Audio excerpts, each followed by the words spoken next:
Welcome to Donmar TV News Channel. Matapos nga yung pangunguna ni Pangulong Rodrigo Duterte ng flag raising ceremony at ng wreath laying ceremony sa bantayog ni Dr. Jose Rizal sa Rizal Park sa lungsod ng Maynila, ay hindi na ito nagbigay pa ng kanyang mensahe at agad na umalis din at dumiretso nga sa palasyo ng Malacanang para pangunahan yung paglagda ng ilang mahalagang panukalang batas. Unang-una rito, Bombo Elmar, ang lagdaan ay yung 2022 national budget na nagkakahalaga ng nasa mahigit 5 trillion pesos.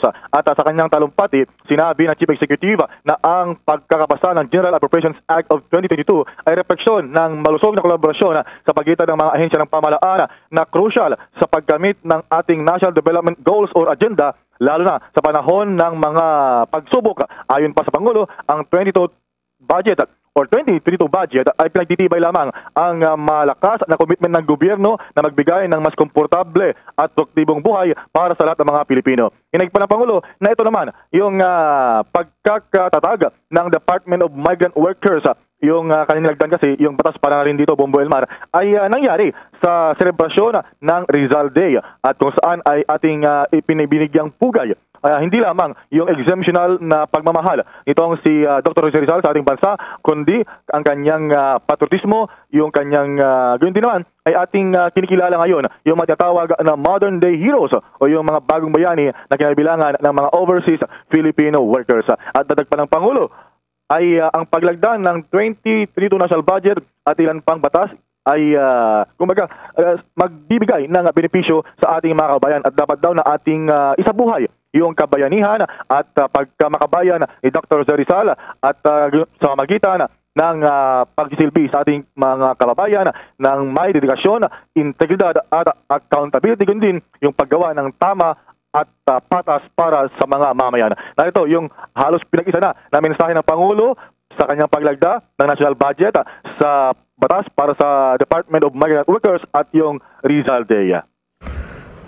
The 2022 budget reaffirms the government's strong commitment to provide a more comfortable and productive life for each Filipino. This will also cement this administration's legacy of real change for future generations, guided by the three main pillars of building resiliency amidst the pandemic, sustaining the momentum towards recovery, and continuing the legacy of infrastructure development. The establishment of the Department of Migrant Workers happens on the celebration of Rizal Day, when we honor not only the exceptional love of country of Dr. Jose Rizal, but also the patriotism, excellence, courage of our modern-day heroes, including our overseas Filipino. As we mark the signing of the 2022 national budget and other specific laws that will benefit all Filipinos, let us all emulate Rizal's heroism and courage by serving our country with dedication, integrity, accountability, by doing what is right and just for our people. There is no better way to serve the Filipino people but by giving them the honest, efficient, and responsive government that they deserve. Ang bahagian ng pahayag o mensahe ni Pangulong Duterte. Ito ang nakakagulat, viral at trending ngayon sa mundo ng social media ang di umano'y balitang kumpirmadong opisyal ng ngadong pinili ni Pangulong Rodrigo Duterte na suporta ng dating senador si Bongbong Marcos Jr. sa pagtakbo nito sa pagkapangulo ng Republika ng Pilipinas sa darating na 2022 national election. Ito nga ay matapos mag-backout ng pambato ng PDP laban sa pagkapangulo na walang iba kundi si Senator Bongo, na ayon naman sa marami sa ating mga kababayan ay since hindi naman daw tutuloy si Senator Bongo sa kanyang pagtakbong Pangulo, ay it's about time na daw di umano ng kanyang sosuporta ng pagtakbong Pangulo ng dating senador na si Bongbong Marcos Jr. Kasi nga wala naman daw siyang ibang rason na hindi ito suportahan, kasi miski ang sarili niyang anak na Davao City Mayor de Sara Duterte Carpio ay sinusuporta at pinaniniwalaan na ang dating senador na si Bongbong Marcos Jr. Ito ang mainit na balitang pinuputakti ngayon ng samot-saring komento mula sa marami sa ating mga kababayan at marami nga sa kanila ngayon ang hindi napigilan ng kanilang sarili na maglabas ng kanilang hininga at komento sa mundo ng social media. Mainit na pinag-uusapan ngayon sa mundo ng social media ang di umano'y balitang kumpirmadong sosuporta na nga daw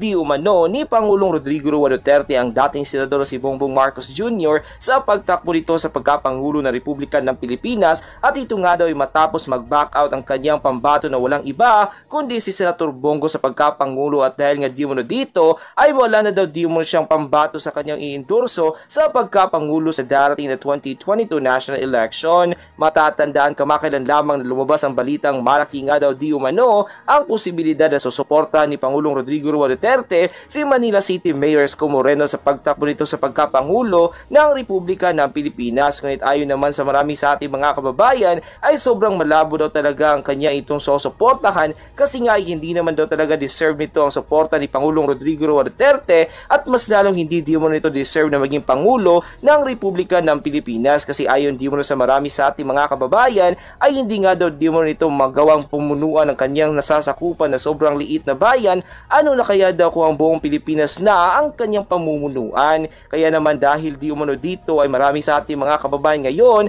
ang walang sawang nananawagan na sana ay pakinggan na di umano ni Pangulong Rodrigo Roa Duterte ang kanilang matagal ng hinihiling na sana ay suporta na ito ang pagtakbong Pangulo ng dating senador si Bongbong Marcos, kasi nga ay kung nakita di umano ng kanyang anak na si Davao City Mayor Rizal Duterte Carpio na karapat dapat talagang maging Pangulo ng ating mahal na bayan ng dating senador na si Bongbong Marcos Jr. Mas lalong makikita din daw di umano iyon ni Pangulong Rodrigo Roa Duterte, kasi hindi naman daw talaga itatanggi na sa lahat ng ginawang survey online ng dating senador si Bongbong Marcos Jr. lamang ang palaging nangunguna sa lahat ng pagpipilian bilang susunod na Pangulo ng ating mahal na bayan. Ito nga daw di umano isang patunay na talagang siya ang nag-iisang kandidatong gusto ng taong bayan na maging susunod na leader ng ating mahal na bayan. Matatandaan kamakailan lamang na inanunsyo na di umano ni Senator Bongo sa publiko na siya ay hindi na di umano tutuloy sa pagkapangulo ng ating mahal na bayan. Ay marami sa kanila ang natutuwa, at ayon pa di umano sa kanila ay ito nga daw di umano nag-iisang daan upang suportahan na ni Pangulong Rodrigo Roa Duterte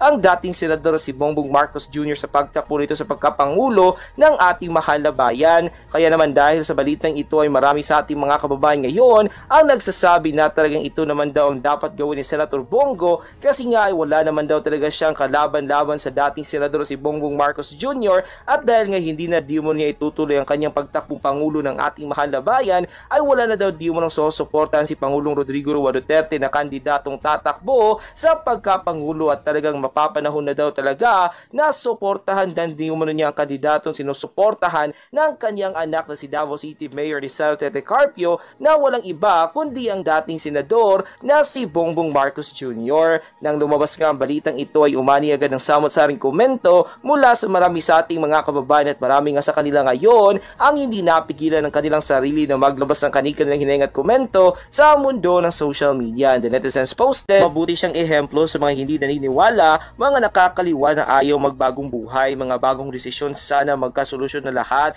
reunited, tama si Bongbong Marcos, maganda na pagkaisahin lahat, tulong-tulong, walang magandang idudulot pero iringan, yabangan, pasikatan, natsiraan, ayan saan ba sila nakakarating, nawawala ng landas 50 years, sumapi ang mga samantala. Sa mga may masamang balakin, gustong maglingkod pero ang pilitan gamitin ng mga tao upang maghasik ng kaguluhan, mga inosente ang mapapahamak, mga kawawang bayaran at uuto, kayang-kaya patutin basta may karapat na halaga. Dahil sa kahirapan, kapit sa patalim at buwis buhay na, panahon na magbagong buhay, magkaisa at pagtiwala. We're united and solid, family, loved ones, ang relatives, mga friends, Cabanela, ni Pampanga, and here in Davao, Luzon, Visayas, Mindanao, buong Pilipinas, and the whole world, OF mga Pilipino in the world, we're united. Ang sulit for Bongbong Marcos and Sara, a great and perfect tandem. God bless BBM Sara Tandem, Pilipinas and Maharlika. In Jesus' name, amen. Please guys, protect our votes for Bongbong Marcos and Sara. To God all the glory, amen. Ayon naman kay Carmelito, Regio 92-3,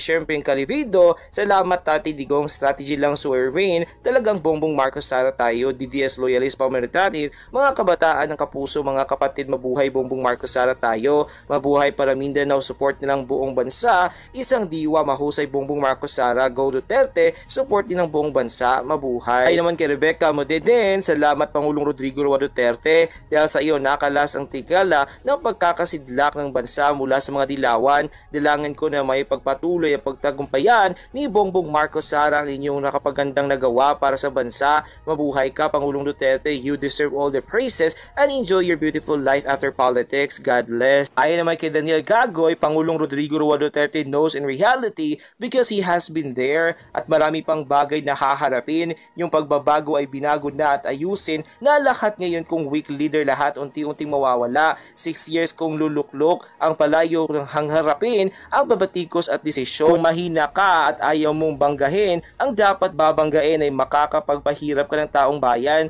Sa lagay mo bakit tinitira ni Digong ng kalaban kasi hindi siya pinagbigyan yung alam yung mali at yun ang sinasabi niyang kung weak ka, kailangan matatag ang paninindigan mo. No choice lang ang Pangulo at nangingibabaw bilang ama ng anak. Kahit ang anak hindi niya alam ang prinsipyo ng kanyang ama, apelyido nga dalawang dala ang kanilang ama, doon lang sana malaman niya sana anyway. Mausok ang pangangampanya ngayon sa Mayo, doon magkakaalaman, tahimik ang mga kalaban, trending sa social media sila, nagkakatakutan yung tahimik. And sa naging komento na ito na marami sa ating mga kababayan ay kumpirmadong gusto na nga nilang suportahan na ni Pangulong Rodrigo Roa Duterte ang dating senador na si Bongbong Marcos Jr. sa pagtakbo nitong Pangulo ng Republika ng Pilipinas kasi ayon din mo sa marami sa ating mga kababayan, ayun naman daw talaga ang dapat na gawin ni Pangulong Rodrigo Roa Duterte kasi nga ay sa lahat ng mga politikong tumatakbo ngayon sa pagkapangulo ng ating mahal na bayan ay ang dating senador si Bongbong Marcos Jr. lamang ang nag-iisang politikong karapat dapat na maging susunod na Pangulo ng ating mahal na bayan kasi ayon din mo sa kanila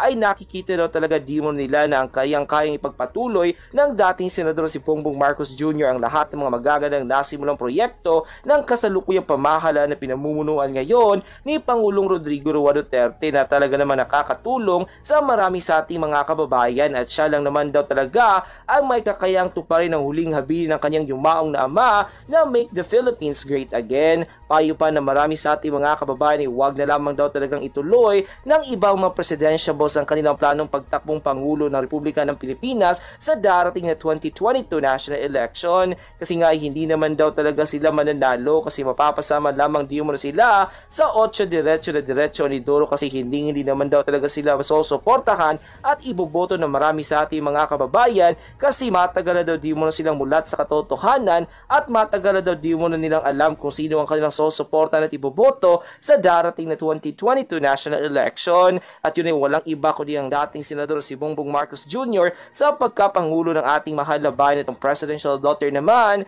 na si Davao City Mayor Rizal Tete Carpio sa pagka-vice presidente ng Republika ng Pilipinas.